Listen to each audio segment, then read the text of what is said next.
Today's Metro News television forecast is brought to you by Salango Law. Get results, not excuses. Hey, thanks for tuning in. Got you a forecast, new day, new week, and a new month here. Monday, June 1st. Meteorologist Joe Hansel here. Had a cool low of 48 yesterday in Charleston. Then warmed up near average, 80 degrees, average high 79. For the next couple or few days, I'm watching for locally in the state, featuring some of the foothills and higher elevations near the Allegheny and other spots in southeast West Virginia. Some measurable rain potential, mostly around Tuesday. The darker greens there, that's between a tenth to locally a quarter inch of rainfall potential, mostly on Tuesday. Some areas of the state, we have some dense fog again this morning. Some areas of dense fog still possible for the next few overnights and mornings. A low chance of a brief passing rain with little rain accumulation expected today. Fly Sierra forecast, it starts at home. Tampa in the 90s next couple of days. Still watching for some opportunities of showers and thunderstorms, areas of Florida. From Panhandle to Panhandle, partly sunny to mostly cloudy, likely dry, light north breeze. Highs in the mid-70s, pretty quiet start to June with some passing clouds, and mid-50s overnight tonight. In eastern areas, likely dry today, mix of sun and clouds. We'll call it partly sunny, high 60s and 70s, lows 40s and 50s overnight. Be mindful of some dense fog for the morning drive, likely dry here, high 60s and 70s out there. And overnight tonight, some patchy dense fog and likely dry. To the south, a slight chance of a brief passing rain shower, highs in the ranks of the 70s with some passing cloud cover, areas of dense fog, and then into Tuesday to the east, I'll watch for a chance of a pop-up shower and thunderstorm. Charleston, likely dry, partly cloudy to partly sunny. Some areas of dense fog in the morning, likely dry, warmer through the week. 85 Thursday, 88 on Friday, some building high pressure. And then for the weekend, Saturday night into Sunday, I'll watch our next chance of showers and storms with highs around the middle 80s. This is Ben Salango with Salango Law. Salango Law has earned a reputation for getting excellent results for our clients. With decades of experience handling thousands of cases, we know what it takes to deliver. Proudly voted best in the Valley for 3 consecutive years by readers of the Charleston Gazette-Mail, Salango Law is deeply committed to giving back by investing in our community. From supporting local programs to making our region a better place to live, Salango Law is proud to be your trusted legal and community partner. Check us out at salangolaw.com.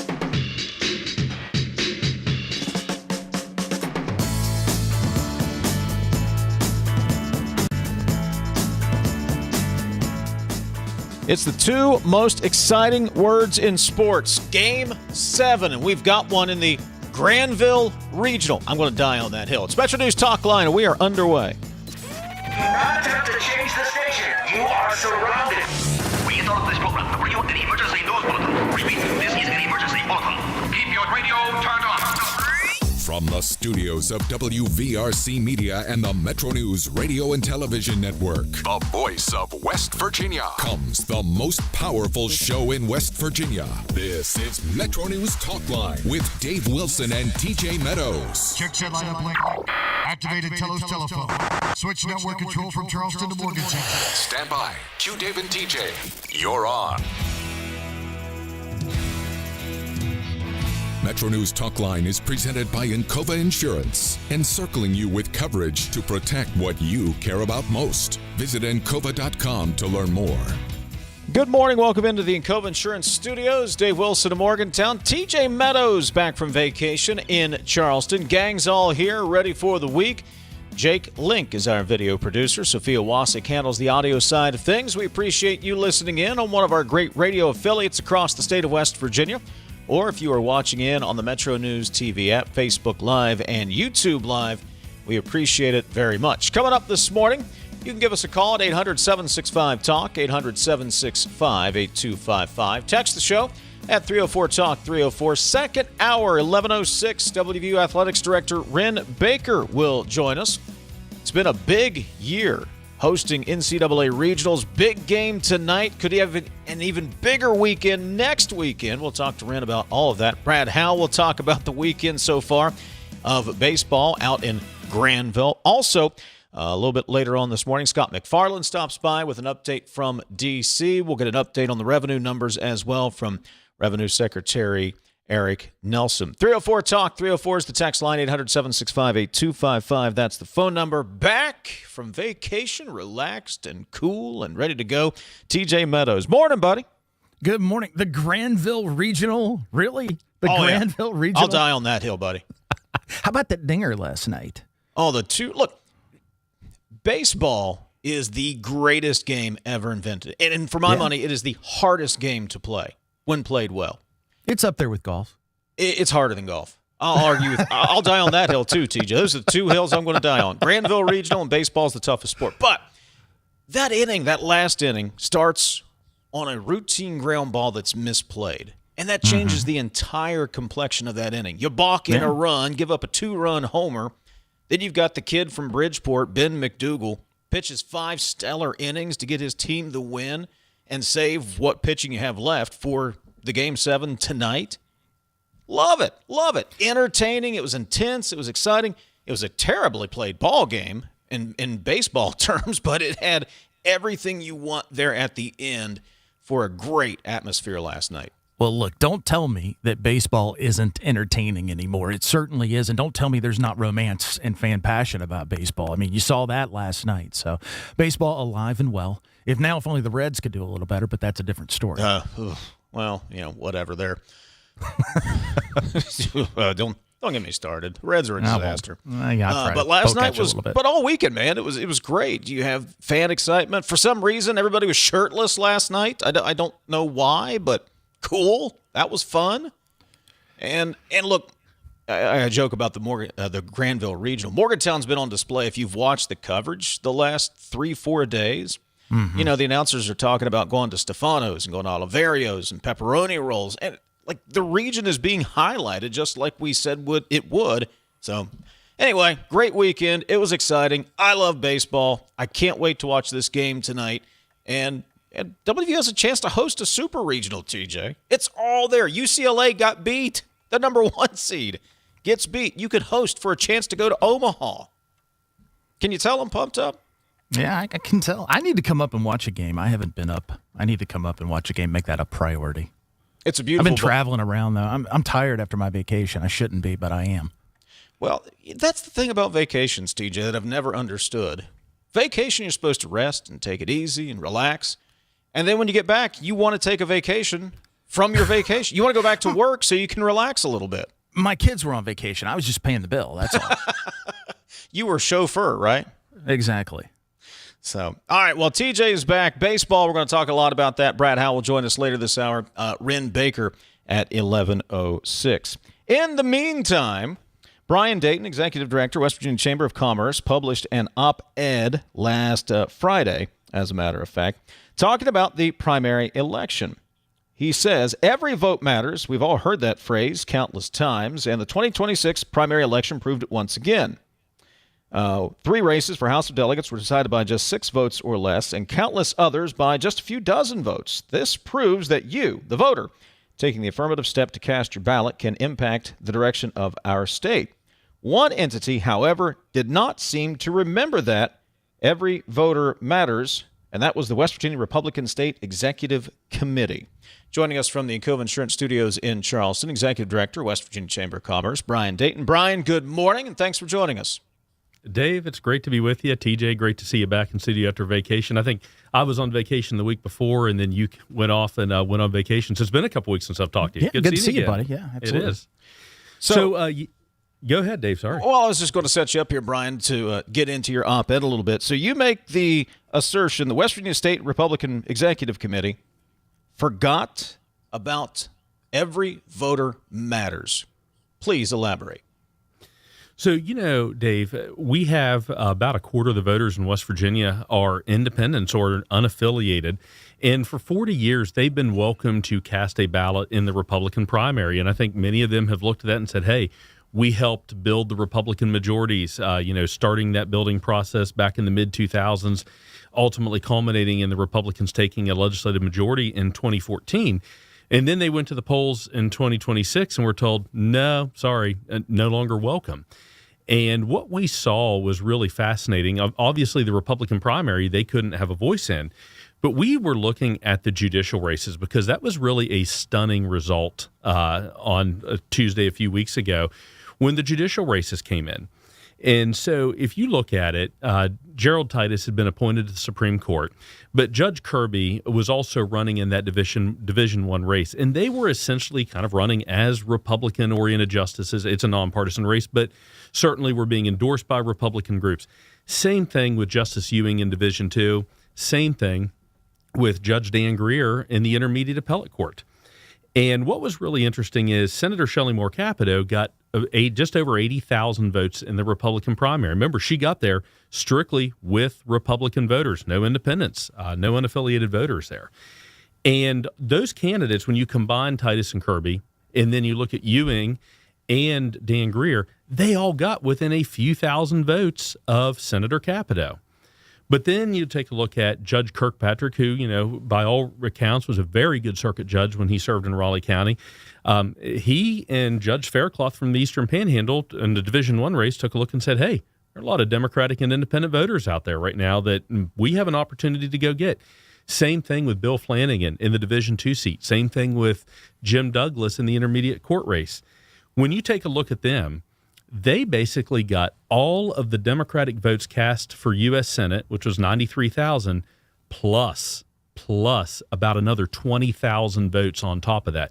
And they all clocked in right around that 115,000 number. And that's when you just take a look and say, whoa, we clearly were having voters voting in block. But wait a minute, Brian. I thought there were no independent conservatives. That's what I've always been told here lately, right? We didn't exist, but these numbers seem to say otherwise. These numbers say otherwise in a big way. And these independent voters were absolutely instrumental in driving the Republican majority in West Virginia. We typically win them probably about 2-1 if you're a Republican. That's how they break down in a general election. But they were told, hey, you don't get to vote. Your vote doesn't matter in this primary. And so by all indications, when you're looking at the numbers and diving into this, they went en masse to Judge Kirkpatrick, who ultimately won, but also Judge Faircloth in that Division I race, Bill Flanagan in the Division II race, and then Judge Douglas in the intermediate court race. They went there by pretty big numbers. It's pretty stunning. Again, you would expect, these are three different races, that you would expect some variance kind of within the votes and how they came in. And no, what you really find is Kirkpatrick and Faircloth, they certainly were campaigning, targeting Democratic and independent voters, and same as Flanagan, and same as Jim Douglas. And they basically clock in right about the same number of votes. Mm-hmm. And then on the Republican side, you had Republican executive committees, Republican clubs, associations that are more aligned with Republicans, all backing mostly Gerald Titus in Division I, Tom Ewing and Dan Greer, but then also Judge Kirby was clearly playing for a base of the Republican Party. And you add those numbers in, and they all kind of come in right about the same spot. And that's what tells us voters were not picking one and then jumping over in a different race. They were kind of voting in block. And that was a big consequence if you're a Republican backing those candidates. Brian Dayton joining us, Executive Director of the West Virginia Chamber of Commerce. Brian, there has been criticism from other groups, Americans for Prosperity, West Virginia. Jason Huffman was on this program. Jimmy Cady, who was one of the political consultants working with the incumbents in the state Senate, called out the Chamber of Commerce, said spent too much time worried about House of Delegates and Senate races, did not focus enough on those judicial races, and that was part of the reason for the outcome. What say you? Well, I think those groups combined spent about $4 million for essentially a status quo election in the state Senate. In the House of Delegates, we, from the chamber perspective, had a very good night. We saw people like Tim McNeely, Chris Tipton, Aaron Hawley, Derek Ennis, Sam Lusk, Mackenzie Holder, and all people we backed win competitive primaries in the House. And we are going in with a House that's probably much more favorable to the business community point of view in the House of Delegates. But the real key here is, I guess that's what you would say when you were a chief proponent of closing down this primary, and then you see this result coming out of it. I mean, it's a little bit of play stupid games, win stupid prizes. And that's what we saw come out of it. So, I mean, if I were in their shoes, probably I wouldn't want to take ownership of that decision to close down the Republican primary. I mean, they did it by a very small margin on the state executive committee. That was a tight vote. And I want to be clear, Judge Kirkpatrick was a very good circuit judge. Delegate Flanagan, he's going to be new on the Supreme Court. I hope for the best for those gentlemen. Jim Douglas as well in the intermediate court. We don't know what kind of judges or justices they're going to be, but they ran smart campaigns and they said, hey, there's a major opening here right now to go and target independent voters and combine with Democratic voters, and it worked. Yeah, can't hate their smarts. Point blank. The Morrissey Smith faction of the party, the populist radicals, I guess I'll call them. I haven't figured out what to call them yet. They're not going to want to reopen the primary because they benefit from a closed primary. So what happens next? Is there really a movement afoot? Is there enough support there to get the primary open again? Well, the state executive committee elections, I think we're all still trying to figure out how those shook out. But a lot of those races really came down to people who wanted to open the primary versus people who wanted to close the primary. And what I'll just remind people is everything that occurs in the legislature is subject to review by the judiciary. It's subject to review. We just saw an election where 40% of the West Virginia Supreme Court of Appeals is turned over. So, we don't know kind of the judicial philosophy that Judge Kirkpatrick, that Delegate Flanagan, who's soon to be Justice Flanagan, what they're going to bring. But that's 40% of the court that has just changed. That's really going to be new. So we're going to have to see what kind of decisions they're issuing. But at the end of the day, I think the other thing we're going to see is coming into the general election, we have some independents who are very angry. We've talked to poll workers who said that people were coming up and asking for the Republican ballot, and they had to tell them, no. This is an interesting year. It's a Republican midterm year. And just remind voters, when a president is in a midterm year, almost always, regardless of which party, the other side has more momentum at their back. And now you have independents who are angry. Combined independents and Democrats, there were more than Republican voters in West Virginia. But I have to tell you, I hear from the other side that those independents that are angry will come back this general, that they won't vote the other way again. Do you agree or disagree with that? I disagree with that. I think, it's remained to be seen. But if they're angry because they were just shut out, once you vote for a candidate in the primary, you're probably likely to stick with them in the general. And so if they had to go over and pick a Democratic ballot, I think there's more likely they're going to stick with them. Look, I don't see a scenario where the Republicans lose a supermajority in West Virginia. That's not going to happen. But there are going to be some legislative seats that probably flip, seats that otherwise may not have flipped, just because this environment, angry independents will combine and make some things happen. Talking to Brian Dayton, he's executive director of the West Virginia Chamber of Commerce. Brian, there are people out there listening right now saying, well, Chamber's just salty. Chamber's salty because some of these candidates won in House of Delegates races. The incumbents in some of these Senate races won. Are you salty, or is this just a matter of looking at the numbers? Yeah, for us, this is just a matter of looking at the numbers. Essentially, would we have liked to have seen some improvement in the state Senate? Sure. And here's why. We're down over 7,000 jobs from this point last year. We're down in mining and logging. We're down in manufacturing. We're down in leisure and hospitality. Where we are up is healthcare. But we have some serious problems in West Virginia right now that need addressed. And we need legislators who are in there that are willing to go ahead, roll up their sleeves, and do the hard work. But at the end of the day, when we look back at the election result, it was largely a status quo election. Incumbents in the Senate predominantly won. Those groups spent an enormous amount of money against Senator Tom Takubo here in Kanawha County, against Senator Vince Deeds over in Greenbrier County. We supported both of them strongly, and both of them had commanding wins.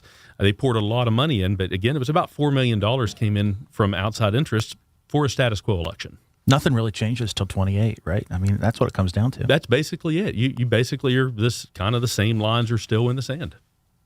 He's Brian Dayton. He is the West Virginia Chamber of Commerce Executive Director. You can read his where can we read your op-ed, by the way? So it's been published in the Charleston Gazette and also in the Herald Dispatch. We have also added it to our website under commentary for anybody who wants to go check it out. So you just go to wvchamber.com and click under the commentary tab, and you can easily read it right there. Brian Dayton, West Virginia Chamber of Commerce. Appreciate you stopping by, Brian. Thank you, as always. Great, Dave. Good to see you. Take a break. Back in a moment. This is Talkline from the Encova Insurance Studios. In West Virginia, community is everything. It's about showing up for each other. Vin Salango and the team at Salango Law don't just work here, they live here, proudly sponsoring local events and giving back to the neighborhoods they love. So when you're facing a serious injury, trust the local team that's always in your corner. They spent over 25 years fighting for West Virginia families. Salango Law. Get results, not excuses. Visit us at salangolaw.com. They say you can't take the lottery with you. But now, you can play anywhere, anytime with iPlay, the West Virginia Lottery's official app. From Cooper's Rock to the Greenbrier River, from the bleachers to your living room, iPlay goes where you do. Safe, simple, and always West Virginia proud. Play anywhere, anytime. Download iPlay today. iPlay, the fun, secure way to play, wherever life takes you. 18 plus to play. Play responsibly. You're listening to Talkline on Metro News, the voice of West Virginia. Leading the efforts to build a stronger West Virginia, the High Technology Foundation has a proven plan to strengthen and diversify our state's economy. The I-79 Technology Park's high-capacity infrastructure continues to attract advanced federal operations that are driving economic growth. This keeps our young, educated residents in the state and brings West Virginians home. The High Technology Foundation, building a stronger West Virginia. Learn more today at WVHTF.org. Sunshine, open roads, and a new Toyota from Dan Cava Toyota World. Lease an all-new Camry for as low as $398 a month. All new Tundras now up to $8,000 off. All new Tacomas now up to $4,500 off or lease as low as $399 a month. $7,500 off the new BZ or 0% financing for 72 months. We've got a Toyota for you at Dan Cava Toyota World in Fairmont. Shop the world. 5, 3. For your daily fix of sports in West Virginia, there's only one stop. I would imagine a group of you got together and watched the Mountaineers last night. What were your thoughts on that performance? It was funny, we were sitting with a guy last night, and he said, all right, I'm going to go put $1,000 on it.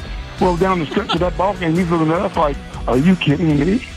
And sure enough, the Mountaineers came back. I saw him today. He said, yep, I'm putting another $1,000 on them tomorrow. Sportsline on Metro News Television. You own a boat because you love spending time on the water. Choose the outboard that allows you to make the most of it. Honda Marine's legendary reliability, ease of maintenance, and powerful performance keep you going strong. And they're all backed by the peace of mind protection of the industry's best limited warranty. Visit your Honda Marine dealer today and find out why it's more than an engine. It's your time on the water.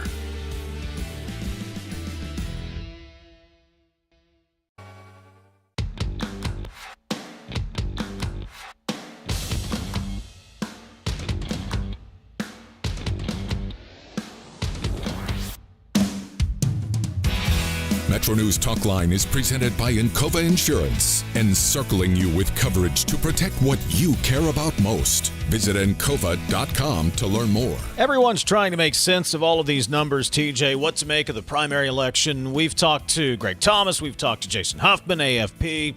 Jimmy Cady was on last week, the consultant with the incumbents in the Senate. Mike Pushkin was on, giving his take. Now Brian Dayton and others. Look, everybody's trying to make sense of the numbers. We'll find out in November.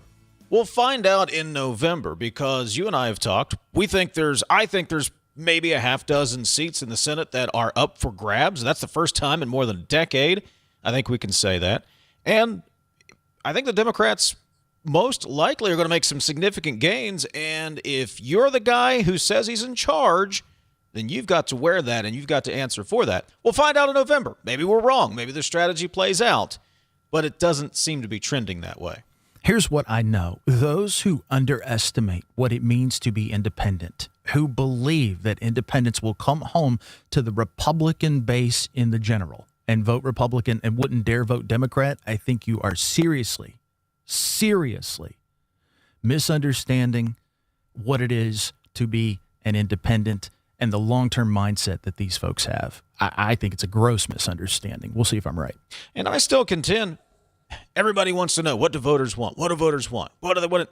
They want normal, TJ. Yeah. I think voters want normal, and normal means normal cultural issues, normal societal issues, normal business issues, grow the economy, fix the problems. They want normal. And whoever can deliver normal is going to be in the catbird seat.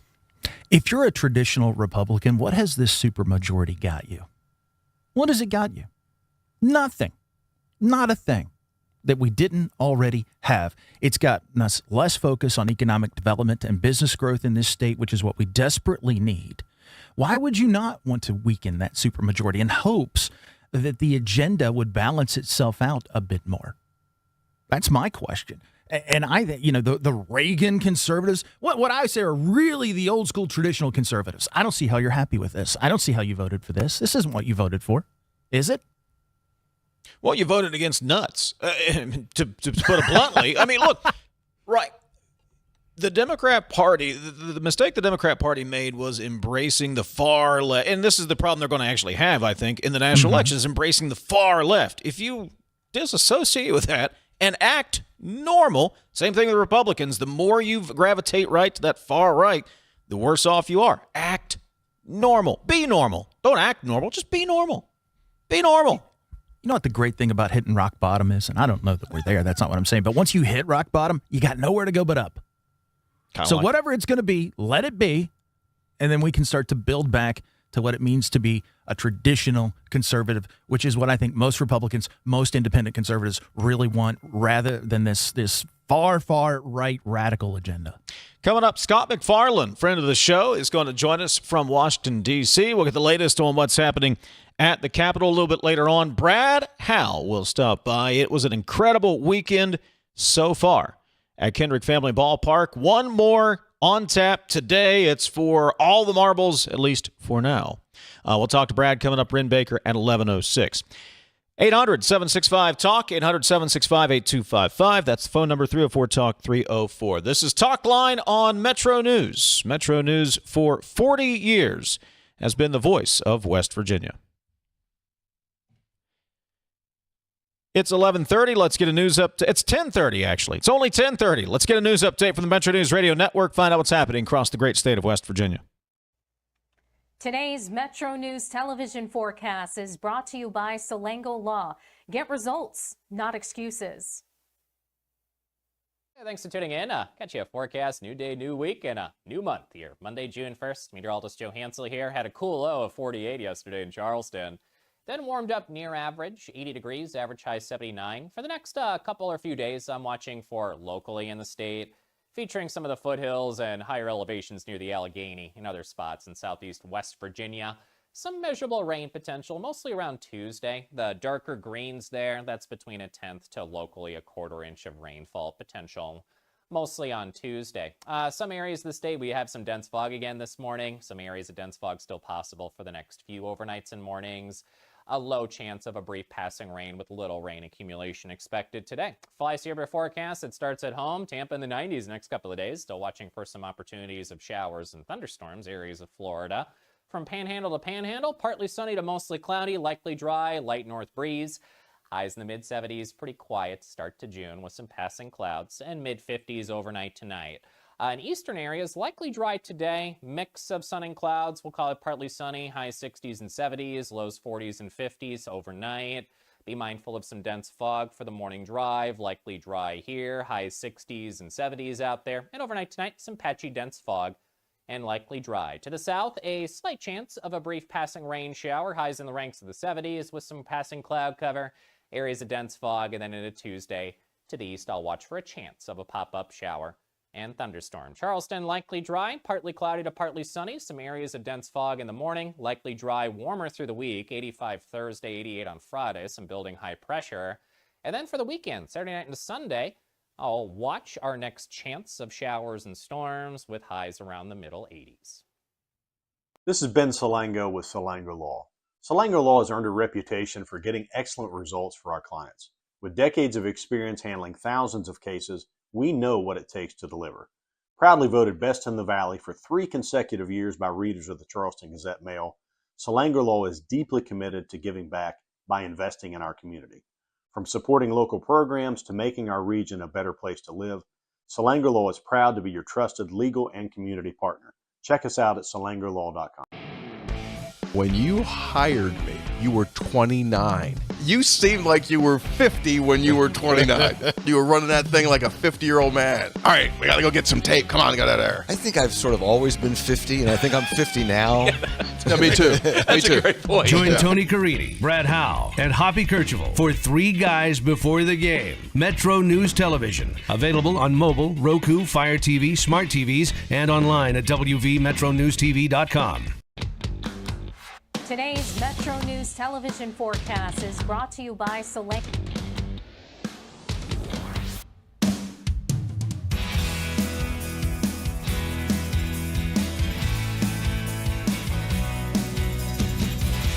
We'll get to your text, 304 Talk 304. Phone number is 800 765 Talk, 800 765 8255. Brad Howe coming up next segment. We'll break down the weekend so far as the Mountaineers play for a berth in the NCAA Super Regionals. Not just a berth in the Super Regionals, but a chance to host the Super Regionals here in Granville. I'll die on that hill. 304 Talk 304 is the text line, 800 765 8255. Can I take a drink every time you say that? I mean, can we turn it into You want to turn it into a game? Yeah, sure. Yeah, let's Why do not? I don't care. Gotta get our entertainment somewhere on this show. Joining us from Washington, D.C., Chief Washington Correspondent for Meidas Touch. He also is on YouTube. Scott MacFarlane Reports, very aptly named. Scott MacFarlane joins us this morning. Scott, good morning. Good morning. Can we reflect for a moment on how crazy that last inning of that game was? I mean, is it 5 runs in the top of the last inning? I mean, that's a lifelong experience no matter what happens next for all those players. It starts with an error by the third baseman on a routine ground ball.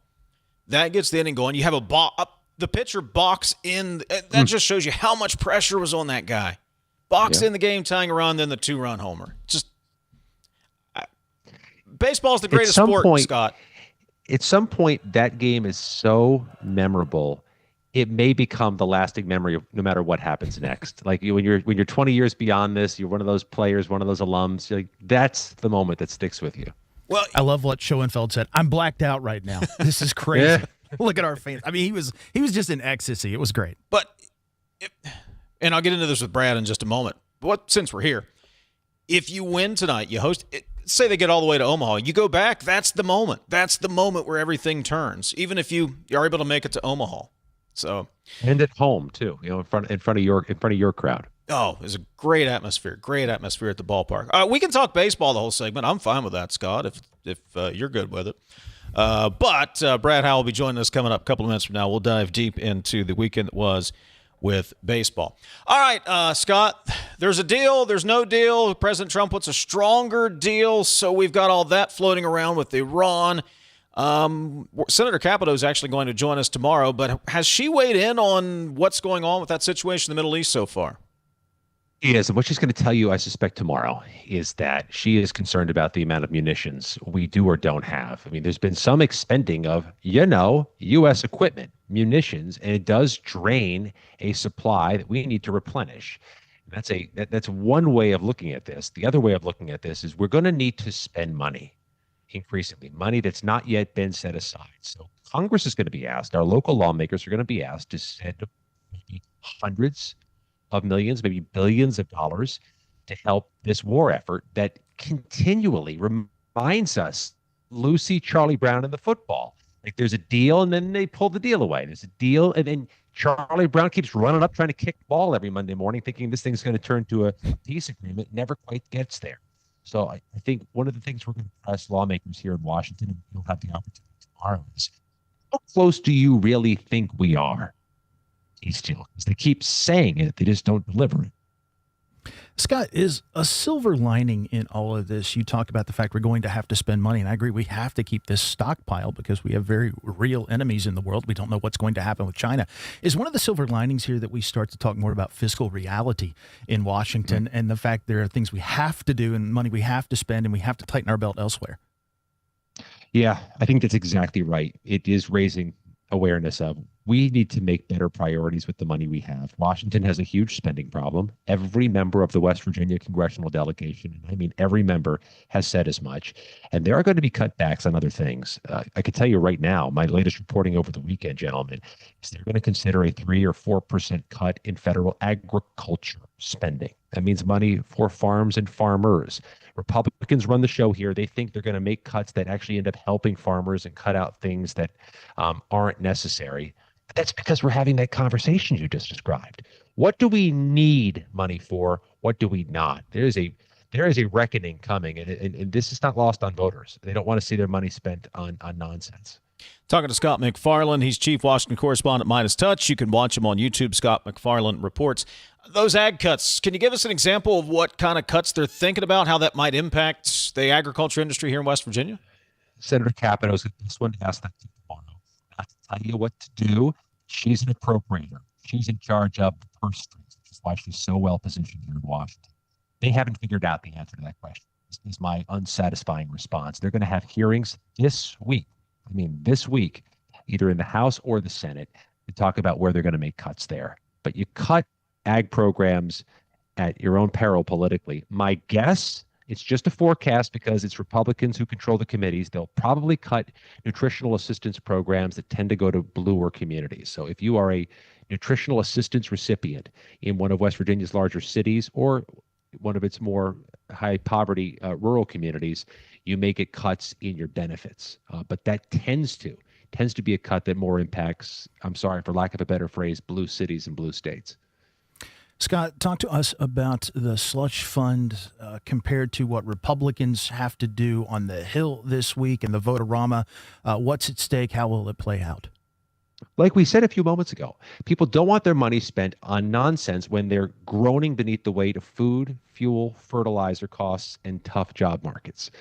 This thing's not popular. This slush fund, this $1.776 billion for those who are deemed by the president to be the victims of weaponized prosecutions. I can't find Republicans telling me they like this thing. I keep asking. There's one member of the House who told me, that he likes the idea. He's Ralph Norman, a retiring Republican from South Carolina. I can't find anybody else. We're going to ask senators about that beginning tonight when they return here to Washington. I'll tell you right now, guarantee you this, senators don't want to be talking about that thing right now. They want their constituents back home hearing them talk about farms, gas prices, food prices, Iran. They want their members focused on the big issues, but we are going to distract all of them, for better or for worse, with a whole pile of questions about not just the slush fund, but all the money for the ballroom, all the money for the monumental arch, for the reflecting pool, for that UFC cage that is still towering over the White House, and for the Kennedy Center. Speaking of the Kennedy Center, is it the Trump Kennedy Center or not, Scott? So it's not, according to a federal judge here in D.C. In fact, the administration has about 10 days to literally scrape his name off the building under court order and remove his name from the website, from the literature, from everything. It's just not lawfully the Trump Kennedy Center. I'll tell you, because we all speak truth here. There are probably cameras surrounding the Kennedy Center indefinitely until that name comes off, because they can get the image of the name being scraped off the building. The cable networks are out there. All these knuckleheads on social media are out there. They want that iconic image. It does have to happen. He can appeal the judge's ruling, but the judge didn't say, we'll hold off on the name removal in the meantime. That thing has got to literally be chiseled off the building between now and, say, June 12th. You'll see that image the moment it happens, I guarantee it. Well, and the administration has said, we will abide by court orders. So here you go. Here's an opportunity to abide by that order. Is there any good argument, any plausible argument as to why his name should remain on? I don't know what the legal argument would be to keep his name on. There's a plausible argument that could be made why he does have to close the place down.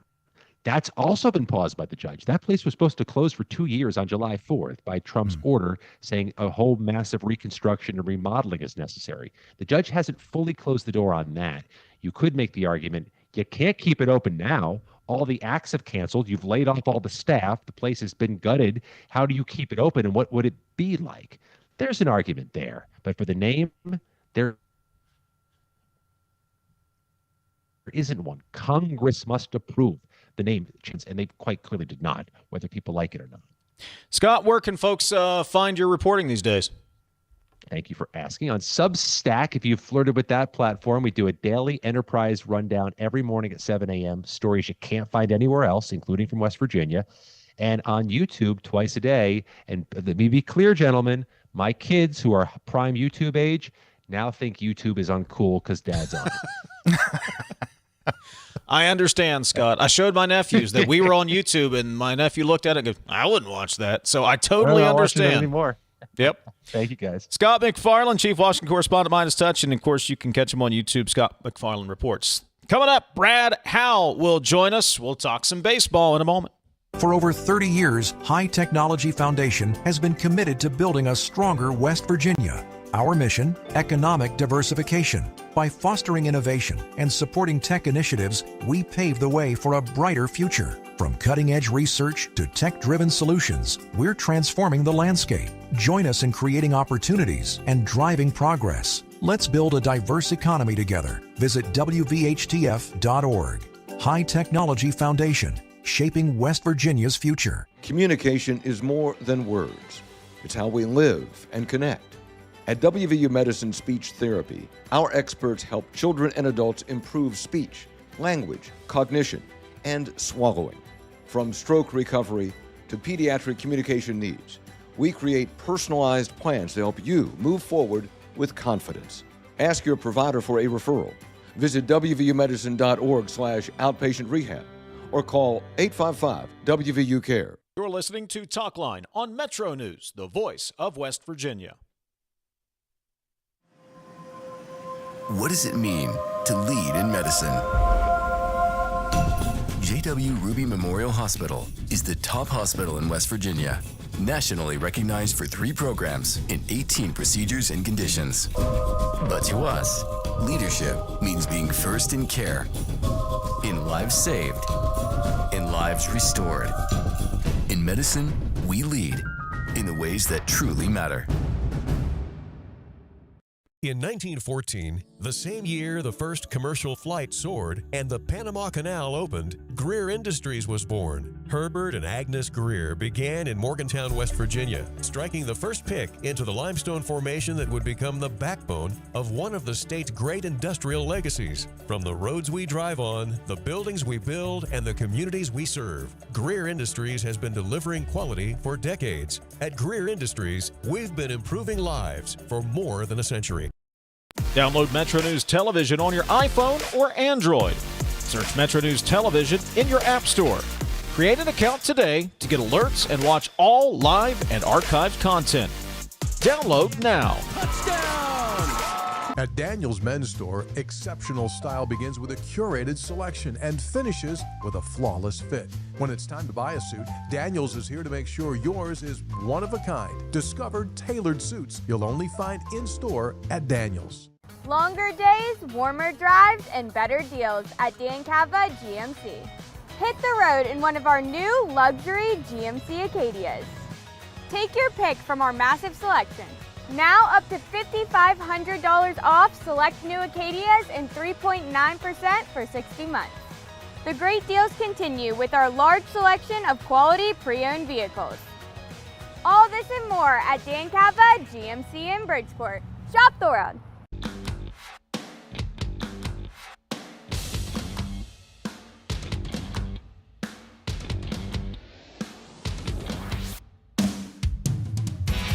Metro News Talkline is presented by Encova Insurance, encircling you with coverage to protect what you care about most. Visit Encova.com to learn more. Game 7 today at Kendrick Family Ballpark. Game time 6 o'clock. If you don't have a ticket, good luck. Go find a spot up around Walmart right now. It'll be on the ESPN family of networks. Great game last night. It's been a great weekend of NCAA regional baseball there in Granville. Brad Howe, 3 guys before the game. Metro News Sports, Metro News Sports Line. He joins us on Talkline this morning. Brad, I know you are a man after my own heart when it comes to the romanticism of baseball, but what a great weekend of baseball.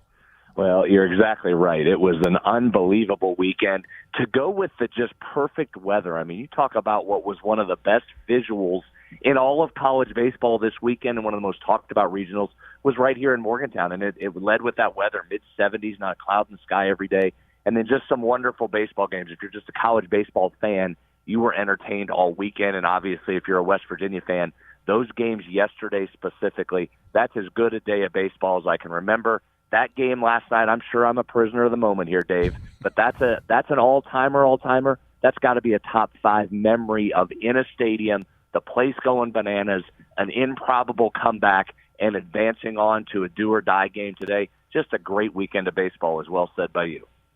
Talk to us about that ninth inning, Brad. What really stood out in your mind as you watched last night?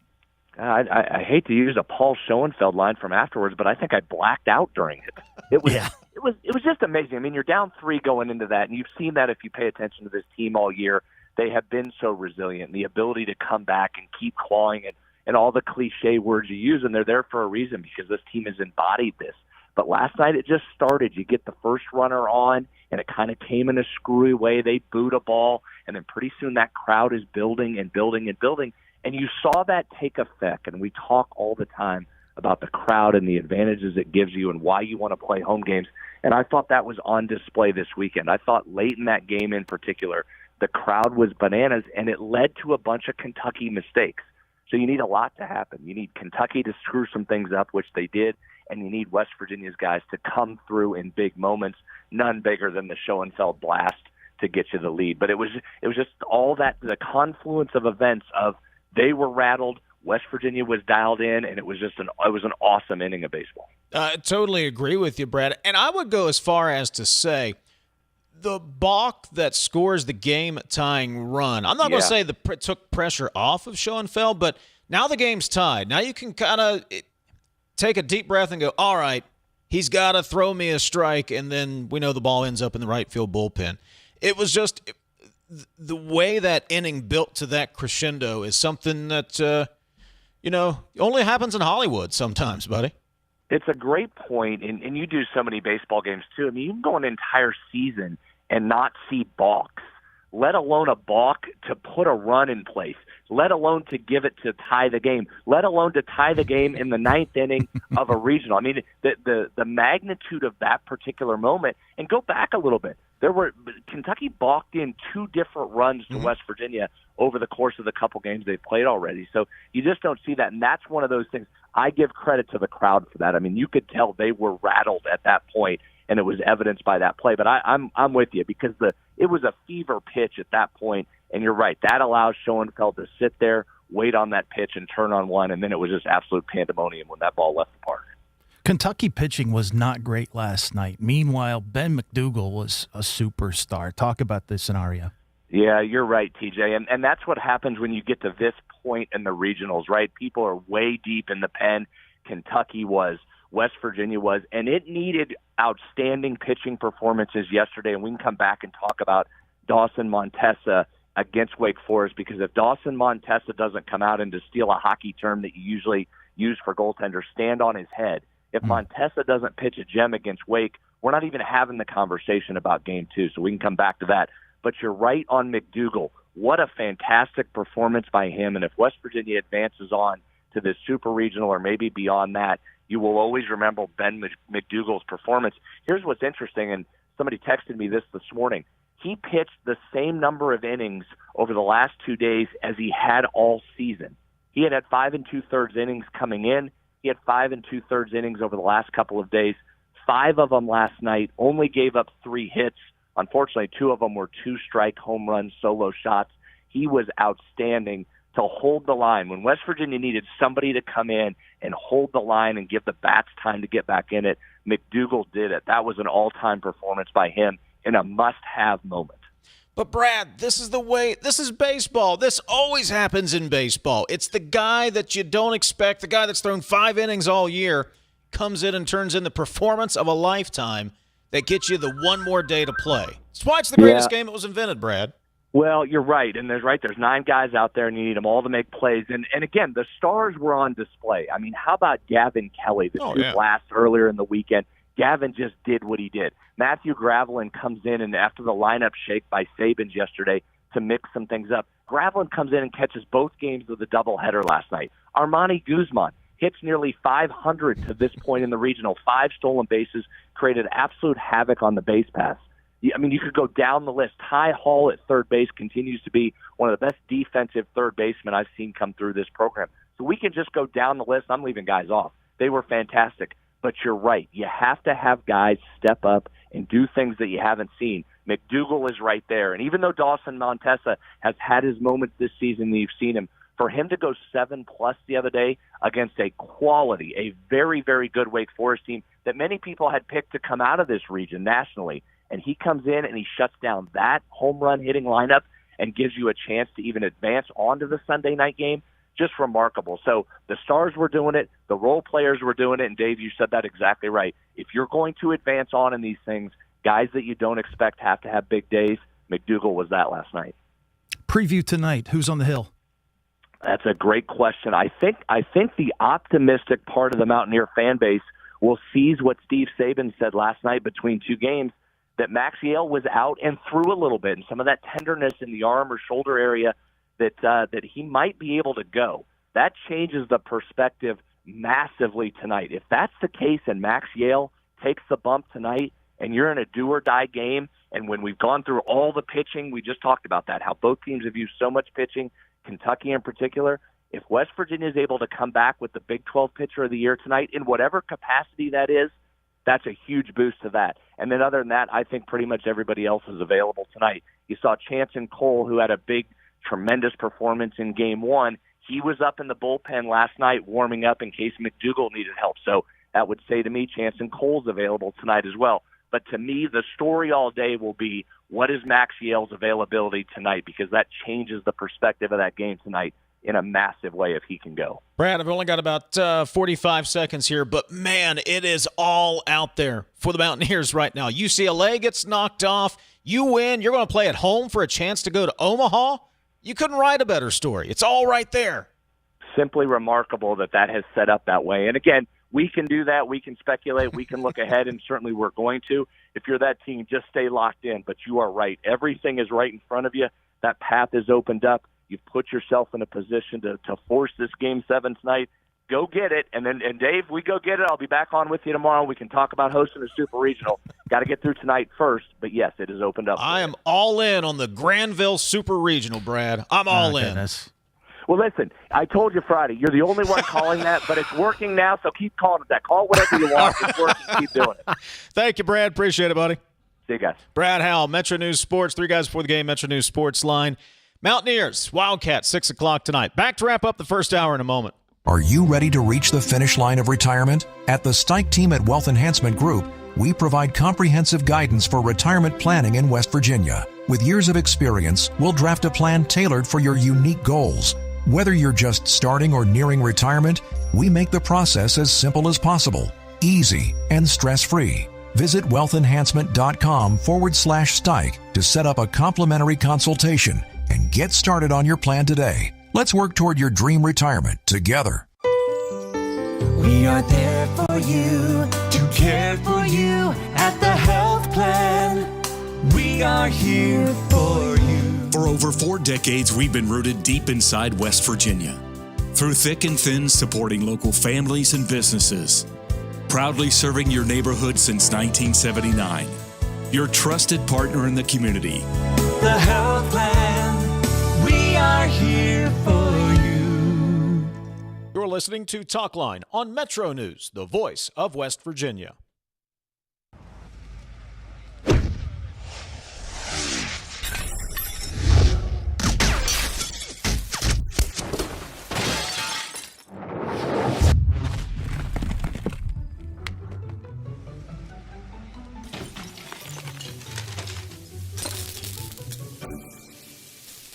I'm Sean Kovich, Mountaineer Golf Coach. When disaster strikes your home, business, or golf game, call the restoration company the Mountaineers call. Panhandle Cleaning and Restoration.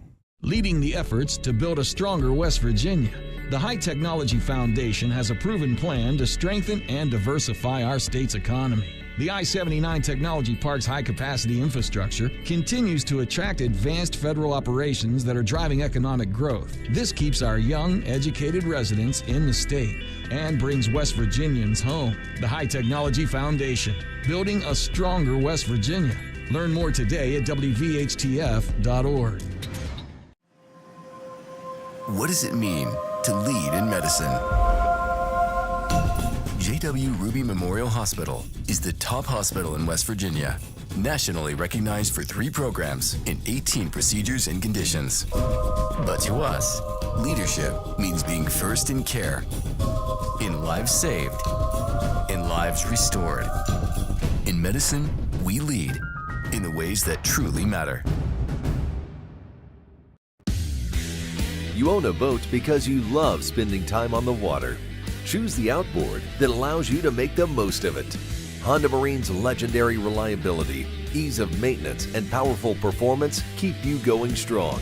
And they're all backed by the peace of mind protection of the industry's best limited warranty. Visit your Honda Marine dealer today and find out why it's more than an engine. It's your time on the water.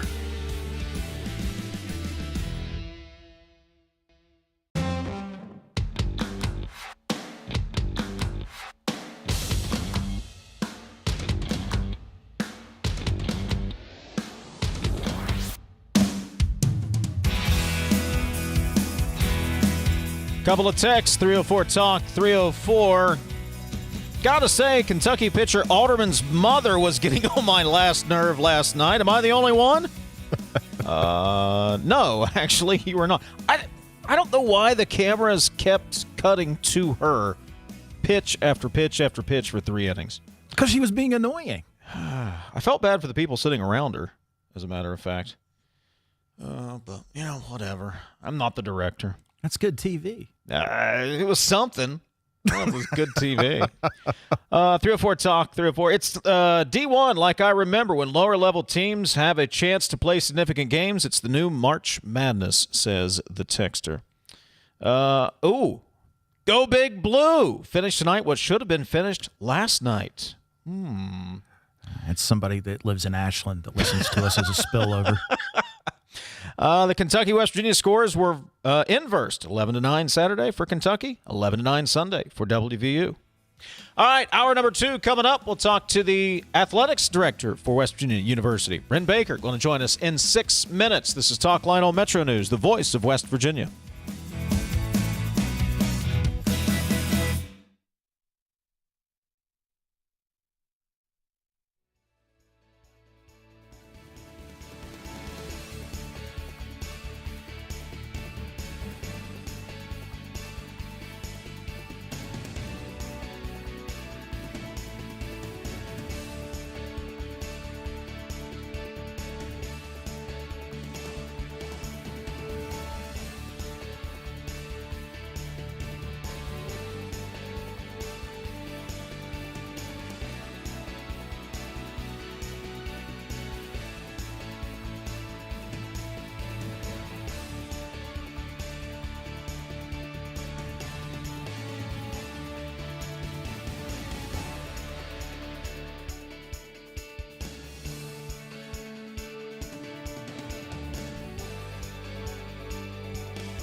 Today's Metro News television forecast is brought to you by Solango Law. Get results, not excuses. Hey, thanks for tuning in. Got you a forecast, new day, new week, and a new month here. Monday, June 1st, meteorologist Joe Hansel here. Had a cool low of 48 yesterday in Charleston. Then warmed up near average, 80 degrees, average high 79. For the next couple or few days, I'm watching for locally in the state, featuring some of the foothills and higher elevations near the Allegheny and other spots in southeast West Virginia. Some measurable rain potential, mostly around Tuesday. The darker greens there, that's between a 1/10 to locally a 1/4 inch of rainfall potential, mostly on Tuesday. Some areas of the state, we have some dense fog again this morning. Some areas of dense fog still possible for the next few overnights and mornings. A low chance of a brief passing rain with little rain accumulation expected today. Fly Sierra forecast, it starts at home. Tampa in the 90s next couple of days. Still watching for some opportunities of showers and thunderstorms, areas of Florida. From Panhandle to Panhandle, partly sunny to mostly cloudy, likely dry, light north breeze. Highs in the mid-70s, pretty quiet start to June with some passing clouds, and mid-50s overnight tonight. In eastern areas, likely dry today, mix of sun and clouds. We'll call it partly sunny, high 60s and 70s, lows 40s and 50s overnight. Be mindful of some dense fog for the morning drive, likely dry here, high 60s and 70s out there. And overnight tonight, some patchy dense fog and likely dry. To the south, a slight chance of a brief passing rain shower, highs in the ranks of the 70s with some passing cloud cover, areas of dense fog, and then into Tuesday to the east, I'll watch for a chance of a pop-up shower and thunderstorm. Charleston, likely dry, partly cloudy to partly sunny. Some areas of dense fog in the morning, likely dry, warmer through the week. 85 Thursday, 88 on Friday, some building high pressure. And then for the weekend, Saturday night into Sunday, I'll watch our next chance of showers and storms with highs around the middle 80s. This is Ben Solango with Solango Law. Solango Law has earned a reputation for getting excellent results for our clients. With decades of experience handling thousands of cases, we know what it takes to deliver. Proudly voted best in the Valley for 3 consecutive years by readers of the Charleston Gazette-Mail, Solango Law is deeply committed to giving back by investing in our community. From supporting local programs to making our region a better place to live, Solango Law is proud to be your trusted legal and community partner. Check us out at solangolaw.com.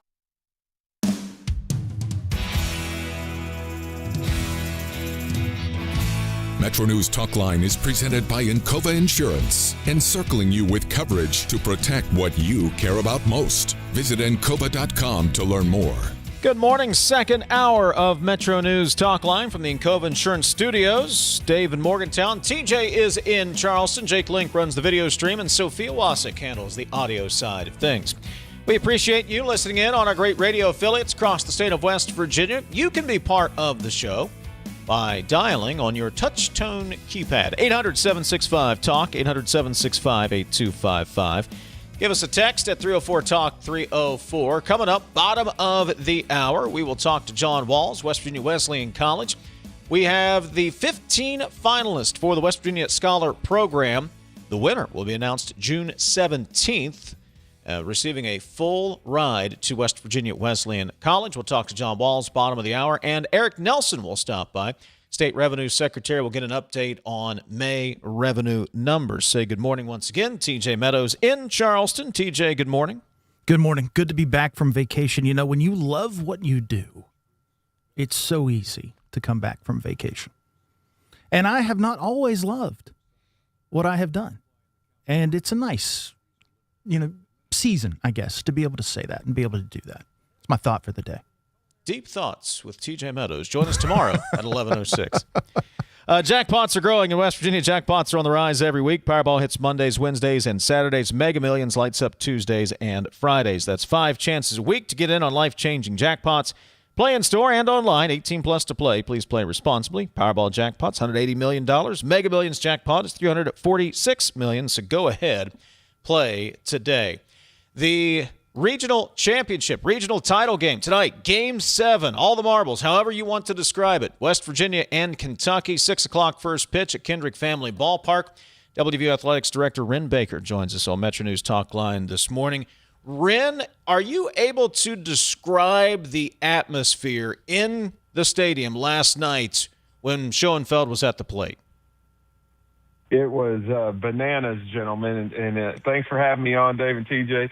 Yeah, I've been in on the sideline and in the heart of a lot of intense atmospheres over the years. Some good, some bad, but that was probably as good of one as I've ever seen. I actually got a text this morning from the broadcast team, and I'll just read it to you guys exactly. Buddy, I've called college baseball for a long time, from Coral Gables to Corvallis and everywhere in between, and I have never experienced an atmosphere like that. So that probably says it as good as I could say it. What was running through your mind, Wren, when that ninth inning started? Take us from the start to the finish and the thought and emotion that went through your mind. Well, you know when you get this deep in a college baseball regional, and every sporting event, there's things that makes it special. College baseball regional is special just because there is so many games in such a short period of time, and everybody, as you get deeper into their pitching, you just never know what's going to happen. There's going to be a lot of runs. One thing about this state and the people here is we don't ever quit. You look at so many things that we've overcome and adversities, and I think that's embedded in our fans, and so they were engaged, still very much into it. The crowd was still very lively, and then you just start to stick good plays together, and all of a sudden you look up and you think you've got a chance. And certainly when the Kentucky pitcher balked and that allowed the tying run to come in, that probably takes a little pressure off. And then Paul just stepped up there, and Paul's a really good player, has hit well this year, but hasn't hit a ton of home runs. But he saved the best one for when it mattered. Talking to WVU Athletics Director Wren Baker here on MetroNews Talkline. Take a step back, Wren. Overall this year, it has been a remarkable year for the athletics program. The fourth NCAA regional that is being hosted here in Morgantown, the men's soccer regional, the women's soccer regional, NCAA women's basketball tournament comes to town, now the baseball tournament. It's been a huge year for the athletic department hosting those events, Wren, and for Morgantown, Montague County, and I would say North Central West Virginia. You feel the impact of having these things here in Morgantown. Yeah, we've seen some early numbers from some of the regionals, and it's incredible the amount of economic activity that it drives. And certainly we have a lot of fans that come to these games that live in West Virginia and are from here, and so in some ways you're transferring those economic dollars from one part of the state to the other. But when you host other teams, you're bringing in outside dollars, and the story of tourism in West Virginia and the growth and the industry that it's become is huge. But still, I'm not sure that we are top of mind when people think about where do we vacation. And it's my belief we should be. And so when you have these events where people are coming into the state for something other than that, but they get a chance to see the incredible hiking trails, to read about all the different outdoor activities, waterfalls, river rafting, the great restaurants, the history and traditions, the museums throughout the state. I think it's really, really important that we try to show people a great time, that we make them feel welcome, because we need them to come back other than just for these games. But we have really tried to take on in the athletic department the responsibility to promote the state to guests when they come into town, and this is an awesome opportunity to do that. I want to go back to the text that you just read. I mean, that's an edge, is it not? I mean, that atmosphere, that experience, to me, that helps with retention, recruitment. Talk about that atmosphere and that edge that gives not only the baseball program, but the entire athletic program. Yeah, it's huge. And listen, when you're an athlete or a coach or even an old aging administrator like me, you put a lot into this, and you want to know that it matters to people. And I've worked at a lot of different institutions, and some places you kind of had to manufacture that. This is a place, West Virginia is not a place where you have to manufacture that. As you guys know, people are deeply invested in the success of the programs here. And it is a great advantage, and you do know when you go out there that it matters to people, and it's a responsibility that you take on. And I know when we bring coaches in, we talk about that. When things don't go well, you feel like you let the family down, because it's really one big family here in this state. And so I think it is special, and our fans always bring that advantage. And there's, different sports bring in. It's funny, I walk the tailgates of football over the course of the year, and I always say every tailgate community has its own culture, and they're all a little different, a little nuanced. And the sports are that way too. But I think those baseball fans are amongst our most dedicated and passionate fans. We talk about that a lot. We've been sold out of season tickets for a couple of years, and so when you're sold out of something, there's always a supply and demand issue. And so we talk about the price, and we have went up, but not near as much as we probably could. But part of that is we don't want to price out those people who are loyal and dedicated. And so it is a very, very special atmosphere. And last night was a night that will, anybody that was there will remember it, but people watching at home, I watched the game when I got home late last night, so that actually put me getting into bed really early in the morning, but you could feel it on the TV, and I'm sure people at home will remember that a long time too. I was about to say the same thing, Wren. There are very few events that I've watched on television where you could feel the electricity coming through the TV set. Last night was one of them, and maybe it's because you got a little bit of a vested interest, but at the same time, you've got hundreds of shirtless fans for whatever reason. They're in the bottom of the ninth inning. The crowd is just going insane.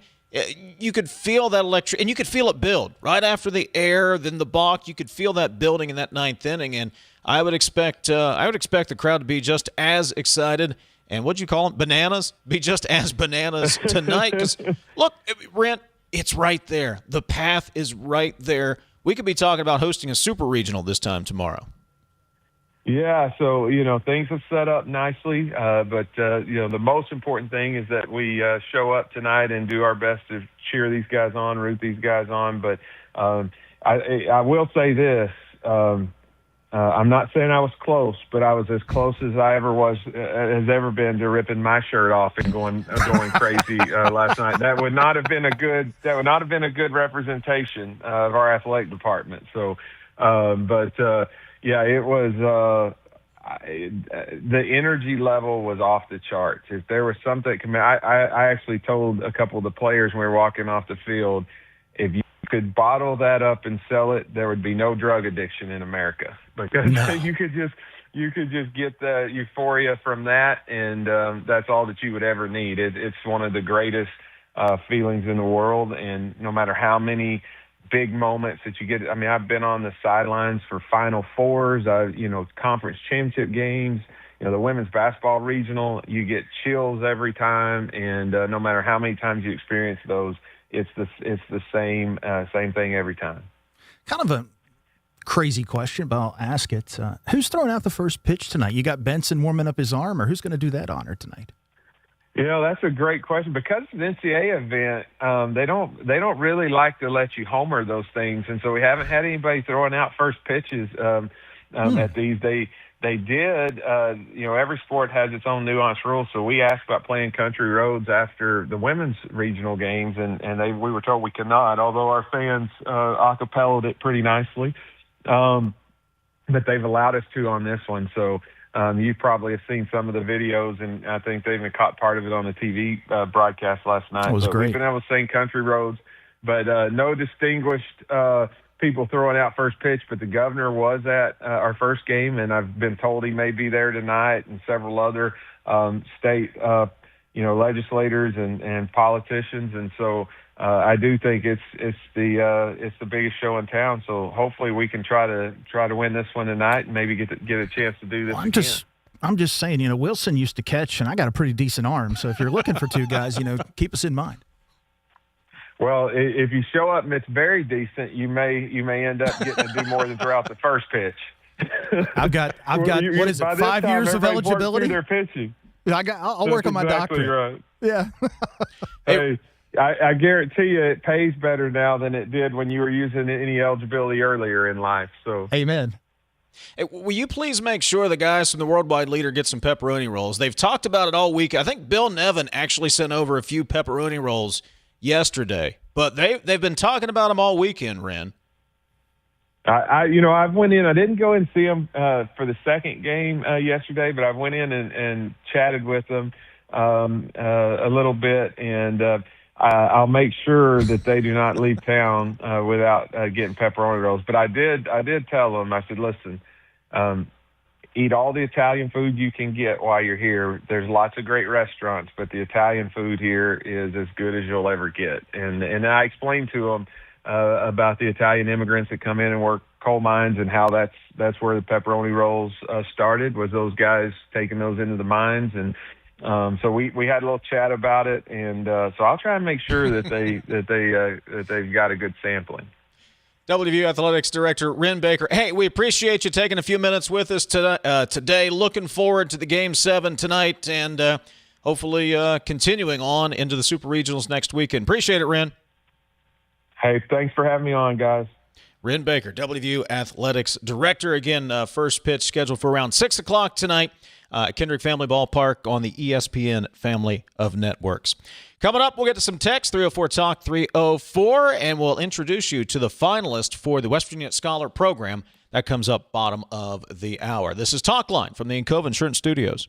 Located in the heart of West Virginia, Bridgeport is the place to play. Endless indoor and outdoor recreation opportunities, including the Bridgeport Complex, coupled with a dynamic food scene, make Bridgeport the perfect getaway destination for couples and families. Explore unique shopping and pick from a wealth of lodging options to find something perfect for your needs. Explore the heart of West Virginia in Bridgeport. Learn more about all there is to do at greater-bridgeport.com. Right now, America is hungry for energy, more power, more reliability, and more security. So here's a question worth asking. Why not coal? And why not now? West Virginia sits on one of the most abundant energy resources in the world. Generations of miners, proven infrastructure, and coal-fired power plants already delivering dependable, around-the-clock electricity. At a time when demand is surging and reliability matters more than ever, coal isn't a question mark, it's a solution. Today, there's robust support in West Virginia and Washington to strengthen American energy independence using the resources we already have. So again, we ask, why not coal? And why not now? Because when it comes to powering our homes, our hospitals, our economy, and new opportunities, West Virginia Coal is ready. A message from the Friends of Coal, powering America today and tomorrow. You're listening to Talkline on Metro News, the voice of West Virginia.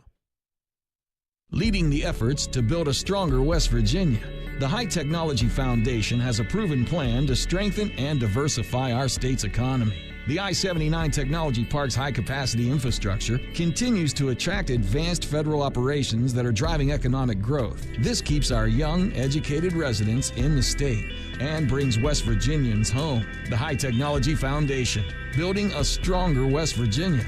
Learn more today at WVHTF.org. In 1914, the same year the first commercial flight soared and the Panama Canal opened, Greer Industries was born. Herbert and Agnes Greer began in Morgantown, West Virginia, striking the first pick into the limestone formation that would become the backbone of one of the state's great industrial legacies. From the roads we drive on, the buildings we build, and the communities we serve, Greer Industries has been delivering quality for decades. At Greer Industries, we've been improving lives for more than a century. We're Panhandle Cleaning and Restoration, and we're gonna save you. We've got it down to a science, an absolute state of art. We do it all, restoration, cleaning, and reconstruction. When disaster strikes, just pick up the phone. We're Panhandle Cleaning and Restoration, and we're gonna save you. Sunshine, open roads, and a new Toyota from Dan Cava Toyota World. Lease an all-new Camry for as low as $398 a month. All new Tundras now up to $8,000 off. All new Tacomas now up to $4,500 off or lease as low as $399 a month. $7,500 off the new BZ or 0% financing for 72 months. We've got a Toyota for you at Dan Cava Toyota World in Fairmont. Shop the world.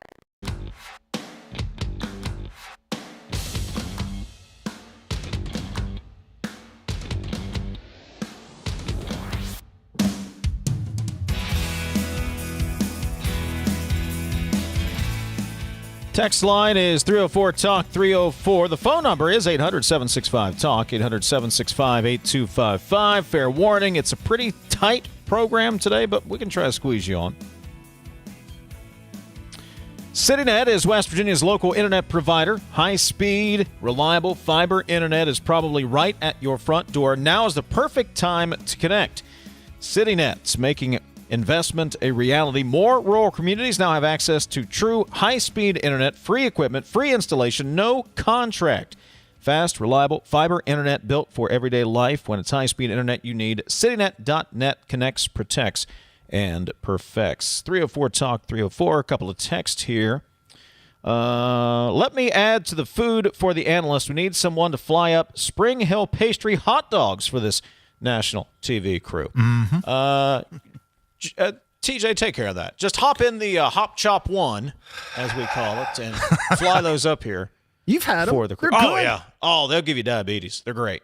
They'll give you diabetes. I mean, they will, man. No. As my grandma used to say, those will give you the sugar. Yes, the sugar. You'll get the sugar.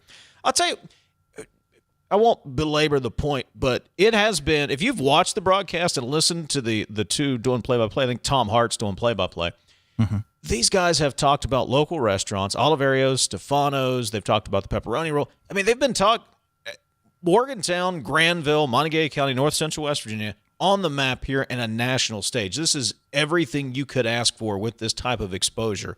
And I know you're a numbers guy, TJ, and somebody somewhere will do the analysis of how much this is actually worth monetarily. Personally, I would say it's priceless to have your school, your city, your state on display in a positive way. You can't put a dollar sign on that. That's why these events are so important when you're able to get them and host them and really put your best foot forward. I don't think you can buy it. I mean, it's earned and it's so genuine. And, Wren talked about the athletic department taking leadership and moving beyond the event and getting people into the community and all that we have to do here in West Virginia. I think that's an extension of the broadcast team, too. They're going to all these places. I'm sure the athletic department is saying, hey, hit this up, hit that up. But I have to tell you, Wren Baker, let's talk about him for a minute. I mean, 4 years, was he here? 4 years, I think? And it has been a rough 4 years, and he has navigated it extremely well. And not only has he done that, Dave, in my estimation, he really understands what it is to be a West Virginian. How often do we worry about somebody coming in here? Well, will they get us? Will they understand what we're all about and what it means to be a West Virginian? This guy has executed that flawlessly. And that's very important. And you talk about a guy that you want to make sure you can keep around. Nod, nod, wink, wink, whoever's listening in Stewart Hall. That's a guy you want to keep around. Mike Benson, just FYI, TJ's recommendation, keep Wren Baker around. Back from vacation, really going out there on the limb, TJ. I do, hey, I do what I can. Look, your point is well taken because he has embraced West Virginia University community has embraced him, and that is important to all of this entire equation. It's important anywhere you go. I think it's especially important here because we will point out to you, you are not from here. Anytime we get an opportunity, we'll point that out. Just ask some politicians, right? It's us against the world. Always has been. I mean, it's us against the world. I think that is the one thing that may be our saving grace here. It goes beyond politics, whether you're a Democrat, a Republican. It is West Virginia against the world. And it's always been that way because we're so small and we have so many challenges. And, grit is part of who we are. We are a gritty people. Wren talked about that, and we never quit and we overcome. So, on these days where we're at each other's throats, and Lord knows I can get ticked off, and other people can too, but we got more in common than what we think. We just need to stop and realize it. Texter says, hey, Dave, Granville is bringing in the money. You better. Granville, the smartest decision the town council of Granville made in the last 20 years is when they annexed that undeveloped property before the stores were there, before University Town Center was developed. Annexed that undeveloped property, and it has grown and grown. Look, when they put that stadium, there was nothing there. There was no road down to the other side of the interstate. That was empty. And some people, yours truly included, TJ, scoffed at the idea of the public-private partnership to build that stadium. That'll say it ain't so. That'll never develop into what you're thinking, and it absolutely has developed. That area of Granville and Montague County has absolutely grown, exactly like the county commissioners at the time. Eldon Callan was a big proponent of that. They had the vision. I didn't. That's why I'm here and not there. Well, correct me if I'm wrong, David, but I believe that was a TIF district. Yeah. Oh, yeah, it's a TIF district. Yeah, sure. Those work. If you need any evidence, just take a look. And that has go look on the other side of the interstate now, where Bass Pro Shops is, and that side is it's also TIF district and developing. But I digress. Capitalism. It works. But imagine that. Coming up, how did the state do as far as revenue collections go for the month of May? Well, we'll find out. Eric Nelson will join us. Also, next, we will meet, or at least learn the names, of the 15 finalists for the West Virginia Scholar Program. John Walls, West Virginia Wesleyan College, joins us next. This is Talkline on Metro News. For 40 years, the voice of West Virginia. It is 11:30 and time to get a news update. Let's check in with the Metro News Radio Network. Find out what's happening across the great state of West Virginia. Today's Metro News television forecast is brought to you by Salango Law. Get results, not excuses. Hey, thanks for tuning in. Got you a forecast, new day, new week, and a new month here. Monday, June 1st. Meteorologist Joe Hansel here. Had a cool low of 48 yesterday in Charleston. Then warmed up near average, 80 degrees, average high 79. For the next couple or few days, I'm watching for locally in the state, featuring some of the foothills and higher elevations near the Allegheny and other spots in southeast West Virginia. Some measurable rain potential, mostly around Tuesday. The darker greens there, that's between a 1/10 to locally a 1/4 inch of rainfall potential, mostly on Tuesday. Some areas of the state, we have some dense fog again this morning. Some areas of dense fog still possible for the next few overnights and mornings. A low chance of a brief passing rain with little rain accumulation expected today. Fly Sierra forecast, it starts at home. Tampa in the 90s next couple of days. Still watching for some opportunities of showers and thunderstorms, areas of Florida. From Panhandle to Panhandle, partly sunny to mostly cloudy, likely dry, light north breeze. Highs in the mid-70s, pretty quiet start to June with some passing clouds, and mid-50s overnight tonight. In eastern areas, likely dry today, mix of sun and clouds. We'll call it partly sunny, high 60s and 70s, lows 40s and 50s overnight. Be mindful of some dense fog for the morning drive, likely dry here, high 60s and 70s out there. And overnight tonight, some patchy dense fog and likely dry. To the south, a slight chance of a brief passing rain shower, highs in the ranks of the 70s with some passing cloud cover, areas of dense fog, and then into Tuesday to the east, I'll watch for a chance of a pop-up shower and thunderstorm. Charleston, likely dry, partly cloudy to partly sunny. Some areas of dense fog in the morning, likely dry, warmer through the week. 85 Thursday, 88 on Friday, some building high pressure. And then for the weekend, Saturday night into Sunday, I'll watch our next chance of showers and storms with highs around the middle 80s. This is Ben Salango with Salango Law. Salango Law has earned a reputation for getting excellent results for our clients. With decades of experience handling thousands of cases, we know what it takes to deliver. Proudly voted best in the Valley for 3 consecutive years by readers of the Charleston Gazette-Mail, Salango Law is deeply committed to giving back by investing in our community. From supporting local programs to making our region a better place to live, Salango Law is proud to be your trusted legal and community partner. Check us out at salangolaw.com. When you hired me, you were 29. You seemed like you were 50 when you were 29. You were running that thing like a 50-year-old man. All right, we got to go get some tape. Come on, go down there. I think I've sort of always been 50, and I think I'm 50 now. No, me too. That's me too. a great point. Join Tony Caridi, Brad Howe, and Hoppy Kercheval for 3 Guys Before the Game. Metro News Television. Available on mobile, Roku, Fire TV, smart TVs, and online at wvmetronewstv.com.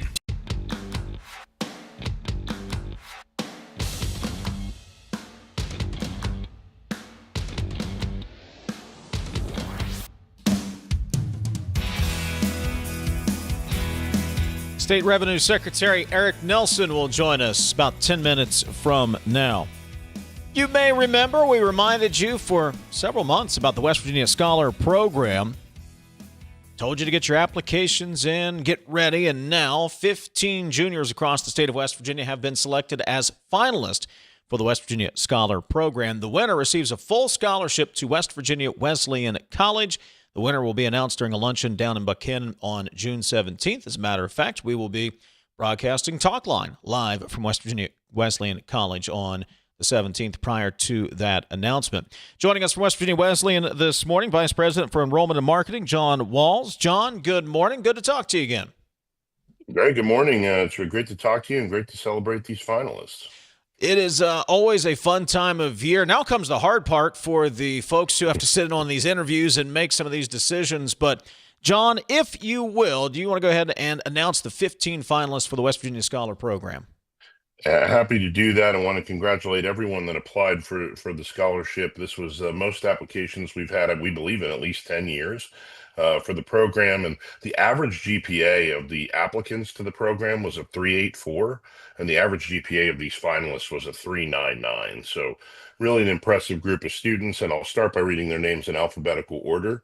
They are Aaron Ashcraft from Lincoln High School, Brenna Bond from Parkersburg High School, Micah Britton from Bridgeport High School, Megan Brown from Chapmanville, Amara Kaysen from Washington High School, Rowan Fluharty from Bridgeport High School, Adeline Groves from Ripley, Hayden Harsani from Princeton Senior High School, Kaislyn Hughart from Woodrow Wilson High School, William Jarvis from Nicholas County, Jacob Rainier from Parkersburg South High School, Matilda Rodabaugh from Nicholas County, Audra Skidmore from Robert C. Byrd, Isaac Thompson from Lincoln County High School, and Alexandra Winstead from Musselman. John, where does the program go from here? What happens next? Yeah, so these finalists are in process of recording some interviews and putting some information up on the MetroNews website. And beginning on Friday, June the 5th, voting will be open from the 5th until the 14th, where members of the public can actually go on, read about these excellent students, which I encourage anyone to do. If you want to feel better about the state and the things our students are doing, that's a great way to do it. And you can actually vote, and the public vote is a portion of what ranks up to be the final winner that we'll announce on the 17th. But that online voting section is really the next section for the competition. John, there's the overall winner. That is a full scholarship to West Virginia Wesleyan College, but there are also some first place, second place, if you will, scholarships available as well. That's right. Yeah, our runners-up will receive $5,000 a year and $2,500 a year, respectively. We also always provide some benefits and nice things for our finalists in the program. And all the students that applied will be reaching out to you to give them some scholarship opportunities so they can get the earliest bite on all that stuff at West Virginia Wesleyan College. John, you mentioned one of the facets of this program, and it's one of the things I like the most. Sometimes I'll be out and about, and we'll see the Utes, as we call them, do something a little bit questionable, and I'll look to my wife and say, well, let's wave the white flag to China now. But this group of students, when you look at these students, you're going to be inspired. And talk about that element of the program, because you come to Wesleyan and you see it, and you walk away feeling much better than what you did going in. 100%. I mean, in every group recently, we've had entrepreneurs. That's always really exciting to see students that have started their own business and want to make something happen. We see servant leaders at pretty much every level of this competition, of those that are giving back, whether it's through their church, whether it's through community organizations. They're doing those things. Athletes, creative artists, many of these students that are a lot of those things, and those that are interested in the sciences and health and making things better in their community. And that's really, really exciting. John Waltz is joining us, Vice President for Enrollment and Marketing at West Virginia Wesleyan College. How has this program over the years, John, helped introduce West Virginia Wesleyan, not just to the students involved in the West Virginia Scholar Program, but introduce the college to students all over the state and the opportunities that are available right there in Buchanan? Yeah, I think it's been a great opportunity. We've really appreciated the partnership with Metro News to be able to make this happen. The when you look at the geographic reach of this program, even with the finalists, it's from people from all around the state, from all different parts of the state, and to a person. Every time we have students enroll at the college, like we will in August, to come in for orientation, they tell us, "Well, I didn't think I could do this. I didn't think I had access to it. I didn't know about the school." And many of the students that have been at the campus for the Governor's School for the Arts, many that have been here that are finalists or that receive our service scholarship or other big awards at the school, they've come through this program. And so that really is a gateway for a lot of them just to realize that college is affordable and college is possible. John Walls, Vice President for Enrollment and Marketing. It is the West Virginia Scholar Program. We've got the 15 finalists posted at WVMetroNews.com. Voting begins June 5th. The winners will be announced on June 17th. We'll be there in Buchanan at West Virginia Wesleyan College with Talkline that day as well. John, good luck trying to pick a winner out of this group. I know it's always a hard decision every year. Yeah, good problem to have is what we would say. Thank you very much for the opportunity, and thanks for your partnership. Absolutely. We'll see you here in a couple of weeks down in Buchanan. John Walls with West Virginia Wesleyan College, Vice President for Enrollment and Marketing. 800-765-TALK, 304-TALK, 304, the text line. Couple of texts here. Eric Nelson will join us a few minutes from now. Guys, the freshman and sophomore Costello brothers, one of which hit a home run for Wake Forest. Their dad and uncle were standout wrestlers at WVU. Good to know. Guys, it's because Wren is a Virgo. Oh, well, I guess that explains it. Thank you. Did not Should know that. I didn't either. Should know that. 304 Talk, 304. Back to politics. Guys, normal conservative registered independent voter. Can't wait until November so I can vote against Republican candidates. Supermajority of one party is not good.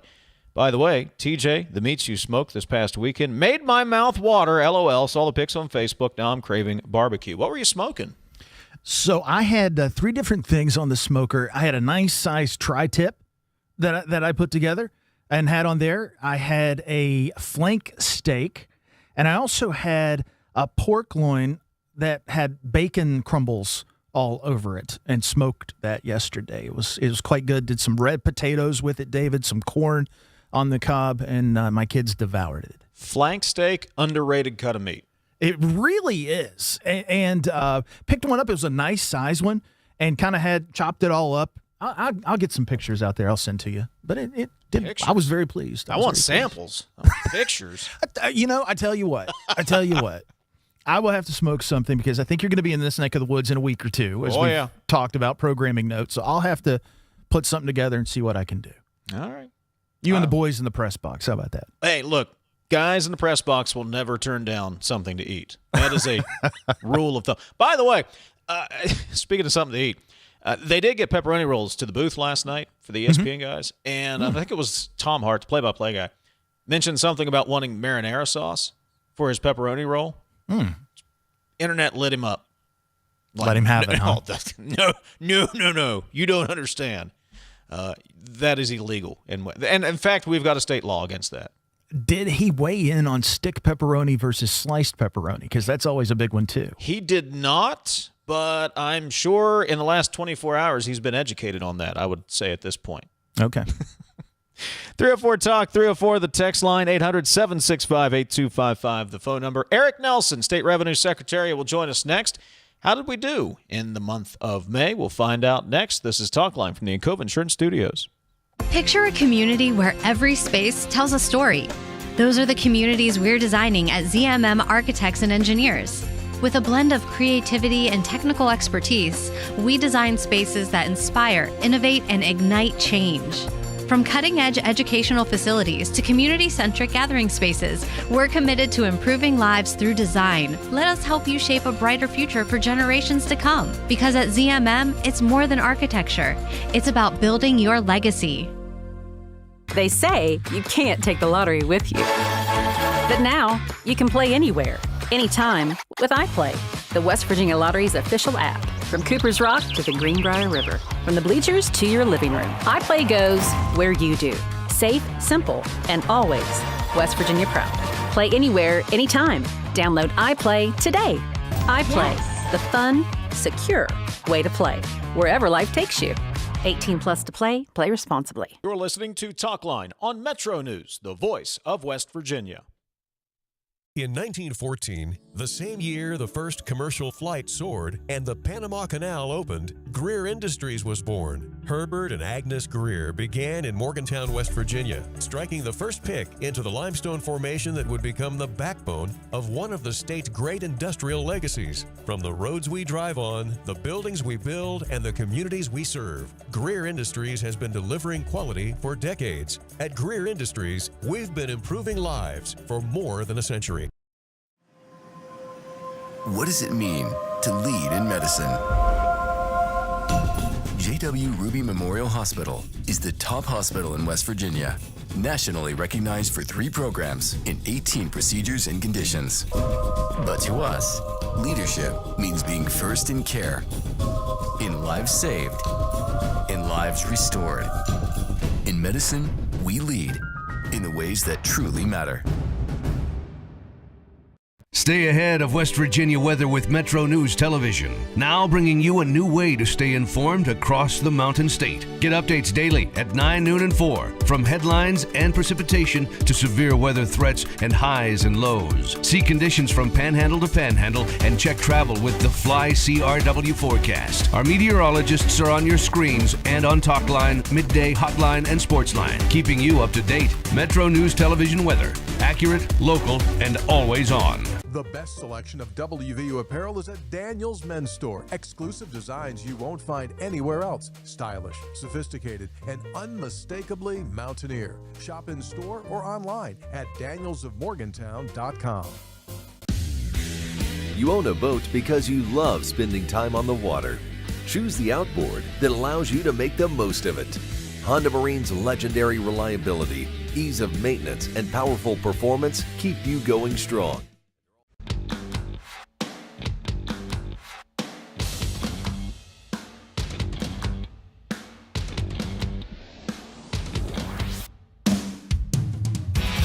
Metro News Talkline is presented by Encova Insurance, encircling you with coverage to protect what you care about most. Visit Encova.com to learn more. Collections for West Virginia's General Revenue Fund surpassed $381 million in May, a figure that exceeded the monthly estimate by $44 million, or 13.2%. For more, and to take a deeper dive into those revenue numbers, West Virginia's Secretary of the Revenue, Eric Nelson, joins us on Metro News Talkline. Eric, good morning. Thanks for joining us. Well, good morning, Dave, and thanks for having me. So there's the... boy, go ahead. I said you started off. I'll just let you keep going with the revenue report. You got it covered. That's the extent of my knowledge right there, Eric. Is I just take the broad view. You can elaborate. So $381 million in May. That's $44 million over estimates. So elaborate a little bit on that. Yes, sir, and thank you. So May continued, I think, a strong trend that we've seen over the last few months. You did mention we were up roughly $44 million for the month, 13%. And year to date, that brings total collections to a little over $5.1 billion, or roughly $313 million over estimates. That's about 6.5%. And then when one compares that to the prior year, we're a little over $180 million from the 25 11-month collections, and that's about 3.7%, which right in line with the inflation rate that we have seen in that 3.8% range. So we're pretty pleased with being able to stay in line with inflation. Dave, the big drivers for the revenue in May were the personal income tax, which were up $24 million, and then consumer sales tax at $17. So that accounted for the majority of your $44. And the personal income tax continues to run high. Some of our refunds have slowed a little bit, and there's been lower use of the car credit. And if I may, on the year to date, we're up $313. The two drivers of 2/3 of that are personal income tax and severance. So between the two of those, that's 2/3 of that $313 million, and then filled in by consumer sales tax that's up about 37 year to date over the prior year, and interest at $34 million. So we're again excited through our 11 months. One note to maybe make to you and other listeners is, the budget that was passed had roughly $245 million in the back of the budget for things like road construction and some other one-time expenditures. So if we stay on this pace, which we expect to for June, we'll be able to cover all those expenditures as we had budgeted. And be happy to answer any questions and go from there. But thanks for having me. Eric, good morning. Thank you for being here. Great report. That $313 million, that's significant. But you talked about inflation. We are starting to edge up, and that inflation curve is steepening. How worried are you that inflation will start to outpace our growth patterns in revenue? Well, TJ, that's it's always a concern, and the unknowns in the Middle East and other things, and we have these higher gas prices, which I think we're starting to see a little effect of that on some of our consumer sales tax. We've got plenty of economic news development and some higher wages, but our 5% personal income tax deduction will just start going into effect with many people here later in the second quarter. So when you combine all of that with higher prices out there, there's always that room for caution, and I think we as a state need to look at that. And first and foremost, we look at our two biggest drivers, the personal income tax and the consumer sales tax. Eric Nelson is joining us, West Virginia Revenue Secretary. Corporate net income tax collections down in May, but you point out May is typically a slow month. What other factors do you believe contributed to that? Yeah, Dave. So the corporate net, periodically we have corporations with different timing of their returns as well as refunds, and so you see that hit the corporate net.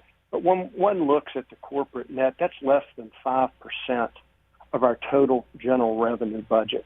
It has declined, and we see that basically staying steady. But when we're 5%, we're looking at the big drivers, and that's primarily the ones that most of our consumers are driving with the personal income tax and consumer sales tax. Tobacco products tax failed to meet the estimate by $1 million in May. I'm guessing, Eric, that you'll tell us that's a continuation of folks switching over to vaping products. Talk about that and what, if anything, needs to happen from a policy perspective. Yeah, thank you for the question there, and you're spot on between vaping products and other products. There is a decline that we fully expect, on the tobacco going forward. The legislature and the governor did sign a new bill this year as it relates to tightening down, I think, on the expansion of our vape industry and putting greater controls in place on that. And some of that will be going into effect here in the next couple of weeks and rolling into, the later half of this year. Our estimates out there, I think we have over 400 vape stores throughout the state, and we need to put some reins around that, and not only from a health aspect, but also making sure that these shops are operating just the way all of our other consumer shops do. He's Eric Nelson. He's the State Revenue Secretary. Hard to believe the next time we chat, Eric, we'll be talking about the end of fiscal year 26 and the beginning of fiscal year 27. Hard to believe, but we'll be halfway through the calendar year, too. So we'll catch up again in July. Hey, look forward to it, Dave. Thanks so much. Y'all have a great day. You as well. Eric Nelson, West Virginia Revenue Secretary. Again, revenues coming in above estimates by $44 million. It is June 1st. Hard to believe, but that means we are officially, or unofficially, however you want to look at it, it's boat season. And the weather this week is absolutely gorgeous. You might have got out on your boat this past weekend. Maybe you didn't because, well, guess what? You don't have one. Well, that's where Lewin Marine Sales can help you out. Check out all the great deals on pontoon and fishing boats at Lou Wendell Marine Sales. Check out the entire inventory at LouWendellMarineSales.com. Lou Wendell Marine Sales. We sell family fun. We'll get in a couple of texts. We'll call it a day. When we come back, this is Talkline from the Encova Insurance Studios. Back in a moment. Hey, this is Brad Howe for your local internet provider, CityNet. For years, rural communities in West Virginia waited for reliable, high-speed internet. Now, fiber is most likely at your front door. Public investment helped build the opportunity, and CityNet delivered the service to homes and businesses just like yours. With free equipment, free installation, no contract, and local support you can count on, switching to fiber has never been easier. Fast downloads, smooth streaming, better connections for work, school, and everyday life. When it's high-speed internet you need, CityNet.net connects, protects, and perfects. Approach your retirement with confidence. With over 150 years of combined experience, the advisors of the Stike team at Wealth Enhancement Group provide advice and wealth management strategies to individuals, families, small businesses, professional offices, and institutions. With the Stike team, you'll have access to an advising team with extensive resources, a client-first mindset, and a passion for helping transform the lives of those we serve. Visit wealthenhancement.com/Stike today and join the team that's dedicated to your success. We are there for you, to care for you at the health plan. We are here for you. For over 4 decades, we've been rooted deep inside West Virginia. Through thick and thin, supporting local families and businesses. Proudly serving your neighborhood since 1979. Your trusted partner in the community. The health plan. We are here for you. You're listening to Talkline on Metro News, the voice of West Virginia.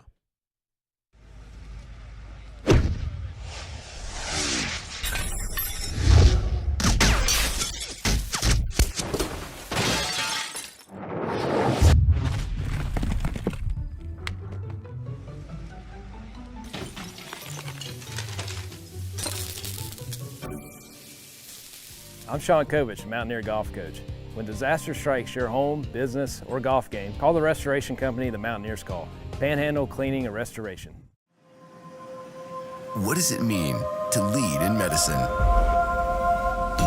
J.W. Ruby Memorial Hospital is the top hospital in West Virginia, nationally recognized for 3 programs in 18 procedures and conditions. But to us, leadership means being first in care, in lives saved, in lives restored. In medicine, we lead in the ways that truly matter. Leading the efforts to build a stronger West Virginia, the High Technology Foundation has a proven plan to strengthen and diversify our state's economy. The I-79 Technology Park's high-capacity infrastructure continues to attract advanced federal operations that are driving economic growth. This keeps our young, educated residents in the state and brings West Virginians home. The High Technology Foundation, building a stronger West Virginia. Learn more today at WVHTF.org. Longer days, warmer drives, and better deals at Dan Cava GMC. Hit the road in one of our new luxury GMC Acadias. Take your pick from our massive selection. Now up to $5,500 off select new Acadias and 3.9% for 60 months. The great deals continue with our large selection of quality pre-owned vehicles. All this and more at Dan Cava GMC in Bridgeport. Shop the world.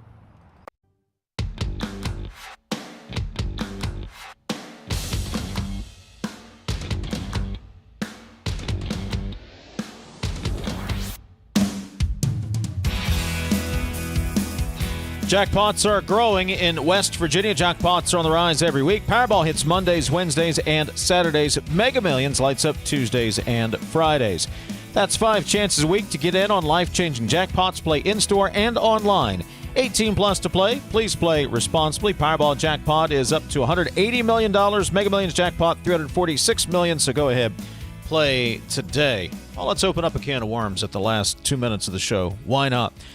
New reporting on Iran, TJ?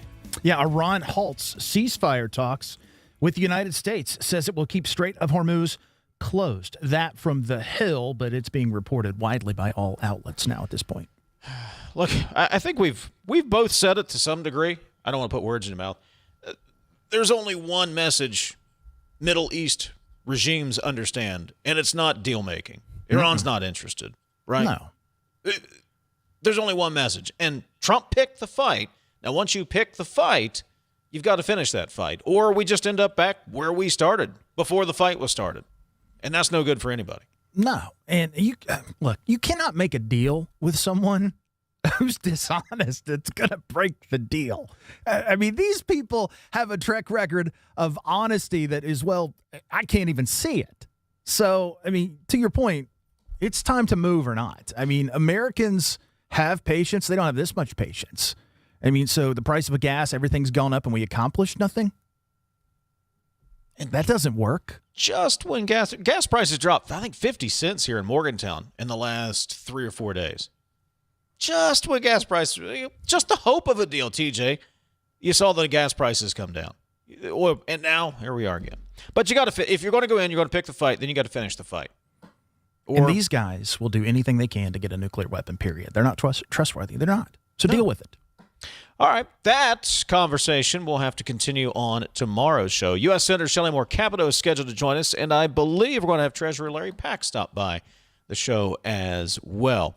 Follow the news of the day over at the website, wvmetronews.com. For Jake, Sophia, TJ, I'm Dave. We'll talk to you tomorrow morning, 10:06. This is Talkline on Metro News. For 40 years, the voice of West Virginia.